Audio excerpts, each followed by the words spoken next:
ẹni tí a fẹ̀sùn kàn yìí Talọ́lọ́run àti àwọn ẹmẹ̀wà ẹ̀ wọ́n kóra wọn jọ, wọ́n wọ agbádá, wọ́n wé láwàní, wọ́n dress gẹ́lẹ́ bí àwa mùsùlùmí ṣe máa ń dress, wọ́n wá lọ pàfọ́ọ̀mù ìrun tí wọ́n táìtù ní ìrun pé àwọn ń kírun ọdún ní shrine ní ojúbọ bóyá èṣù ni àbí nǹkan kan àmọ́ tí wọ́n ń bọ níbẹ̀. Ó ní ẹrú ni wọn Emir, ó ní Fúlàní, àwọn ní kì í sọba Ìlọrin, ó ní Emir yìí túmọ̀ sọba àwọn kan bíi Mágàjí kan ni àwọn ṣẹ̀yàn ọba Ìlọrin ni.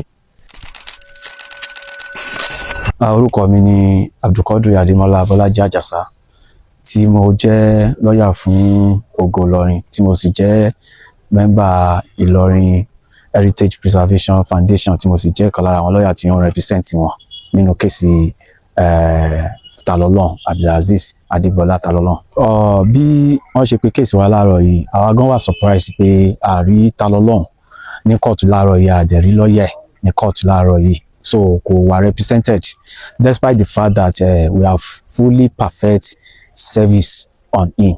Àti comply with the order for substitute service tí kóòtù ní ká serve through social media and one national newspaper, so àti serve. So after service, what is expected of him? Òun náà ni kó wá sí court kí ó wá defend the allegation tí Ìlọrin Heritage Preservation Foundation tí wọ́n fi kàn. So our surprise pé kó wá sí court. Ẹ̀sùn tí wọ́n fi kàn Talọ́lọ́run kò ju wípé ó tàbùkù, ó mọ̀kì ẹ̀sìn Islam ní ọ̀nà tí kò bá òfin mu. Títàbùkù tí a mean ni pé gbogbo àwọn tí wọ́n bá rántí a rí pé ní ìgbà tí a ṣe ọdún ìtúnu àwẹ̀ ní ọdún yìí ní February, sometimes in February, ẹni tí a fẹ̀sùn kàn yìí Talọ́lọ́run àti àwọn ẹmẹ̀wà ẹ̀ wọ́n kóra wọn jọ, wọ́n wọ agbádá, wọ́n wé láwàní, wọ́n dress gẹ́lẹ́ bí àwa mùsùlùmí ṣe máa ń dress, wọ́n wá lọ pàfọ́ọ̀mù ìrun tí wọ́n táìtù ní ìrun pé àwọn ń kírun ọdún ní shrine ní ojúbọ bóyá èṣù ni àbí nǹkan kan àmọ́ tí wọ́n ń bọ níbẹ̀. So wọ́n dẹ̀ tàbùkù ẹ̀sìn wa, wọ́n tàbùkù bí a ṣe ń kírun látara wípé báwa ṣe ń kírun kọ́ ni wọ́n ṣe wọ́n fi tàbùkù nígbà tí wọ́n rí tí gbogbo wọn sọ pé Ifá Akíbárú, which is everybody náà ló mọ̀ pé Islam àwa mùsùlùmí nìkan là ń kírun tá à ń ṣe Akíbárú, àwa mùsùlùmí nìkan là ń kírun, àwa la máa ń dress tá à ń lo turban tá à ń múra báyẹn. So kò sínú ìlànà àwọn oníṣẹ̀ṣe, wọn ò sì lè mú wá fún wa bóyá nínú Odùfá àbí pé bóyá àwọn tí wọ́n ti kọ̀wé nínú bí wọ́n ṣe ń sin ẹ̀sìn wọn nínú àwọn scholars tí wọ́n ti kọ ìwé ṣáájú, wọn ò lè múwèé kankan wá tí ó tọ́ka sí pé báwọn oníṣẹ̀ṣe bá fẹ́ ṣe ẹ̀sìn wọn o wọ́n máa ń ṣe Akíbárú àbí wọ́n máa ń wé láwàní tó máa fi ń bọ àwọn nǹkan tó ń bọ.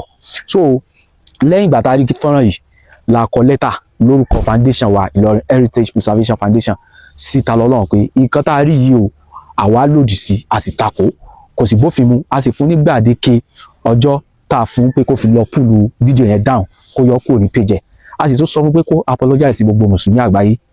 So instead tí ó fi ṣe léyìí ó bọ́ ta fún wa ni, ó ní ọjọ́ márùn-ún ta fún un kéré, ó ṣe ìpè lóríṣiríṣi, kò sí kan tí ó sọ sí wa, but gbàgbé pé àwa náà lè drag ara wa. Òun náà ni bàbá tó sọ yìí, léyìí tó tún wá ṣe bábánbárì ẹ̀ láìpẹ́ yìí ló tún wá ń try láti confirm pé ìtẹ́ ẹjọ́ ta gbé wá kọ́tù òun ti wà aware o. There was a time tó ṣe fídíò tó ń pariwo ẹ ṣàánú mi o, tó ń pariwo gọ́vnà Kwara State, gọ́vnà Èkìtì, gọ́vnà Ọ̀yọ́, gọ́vnà Lagos, gbogbo wọn ó ṣàpè gbogbo wọn kan ṣàánú òun tí wọ́n fẹ́ gbé òun, wọ́n fẹ́ kidnap òun. But surprisingly ìwọ tó ń bọ̀ ta tó ṣe irú nǹkan báyìí a week after or few days after ó tún jáde ó wá ṣe bábánbárì ẹ̀, Emir ló wá mú sẹ́nu, ó bu Emir dáadáa. Àwọn bàbá tẹ rí yìí àwọn aṣojú bàbá wa Emir ọba ìlú Ìlọrin. Èmi ni Sẹ́ríkì Yákì ọba Ìlọrin. Àwọn ní Sẹ́ríkì Yákì. So ibi tí wọ́n lórí ọ̀rọ̀ kéèsì, so wọ́n ti wá àjọ sí on the 1st of September ọdún tí a wà yìí fún continuation of for further mention. So bí ó ṣe jẹ́ nìyẹn. Dr. Abu Sharif Sẹ́ríkì Yákì ọba Ìlọrin tí mo jẹ́ jagun gbogbo ilẹ̀ mùsùlùmí tí mo sì jẹ́ alága fún gbogbo ohun tí ń jẹ́ Jama'atu Nasir Islam Ìlọrin Emirate. Torí ọ̀rọ̀ ọmọ yìí náà la wá sí, torí àwọn òde bí ẹ̀sìn wọn lakum dinukum wal hadin, kó wádìí àdínì ìṣànẹ̀ kálukú pẹ̀lú ẹ̀sìn rẹ̀ ni. Kí ló wọ́n ń tọ́ka tí wọ́n wá burú fún ìsìláàmù sí, ó jẹ́ ń tó burú jù. Ó ní ẹrú ni wọn Emir, ó ní Fúlàní, àwọn ní kì í sọba Ìlọrin, ó ní Emir yìí túmọ̀ sọba àwọn kan bíi Mágàjí kan ni àwọn ṣẹ̀yàn ọba Ìlọrin ni.